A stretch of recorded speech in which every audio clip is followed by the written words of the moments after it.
Time now for a CNN-IBN ground report. While trade in the Poonch sector along the line of control remains suspended due to the brutal killing of 2 Indian soldiers, it's business as usual in Uri, a town which is just 18 kilometers away from the line of control. Mufti Islah caught up with traders from both sides who hope that trade at Uri, which has grown to 500 crores annually, will only prosper further.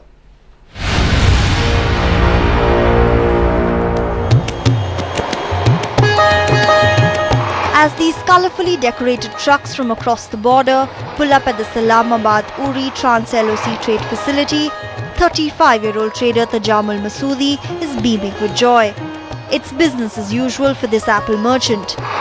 Trade through the Uri road is running smoothly in contrast to Chakandabag, Poonch, where the LOC firing and the mutilation of Indian soldiers has shut trade for 12 days now.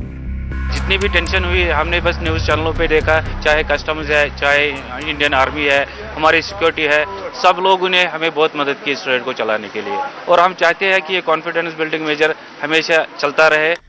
Despite skirmishes breaking first in Churanda village on the LOC, not far from here, and Poonch, this small stretch in the Uri is brimming with business activity.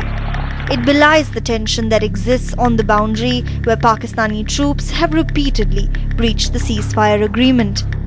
फिलहाल अभी तक तो हम ठीक है, हम भी चाहते हैं कि हमेशा ये ठीक रहे और ट्रेड हमेशा चालू रहे. जब तक ये ट्रेड चलेगा तब तक हम भी बचते हैं, हमारे मजदूर भी बचते हैं, हमारे व्यापारी बचते हैं, हमारे दुकानदार भी बच जाते हैं.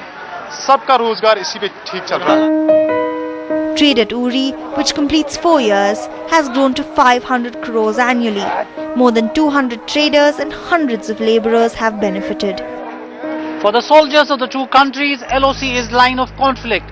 But for the cross-border traders, it's line of commerce.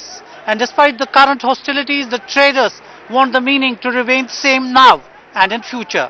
With Vijay Bashir Ahmed in Salamabad, Uri, this is Mufti Islah.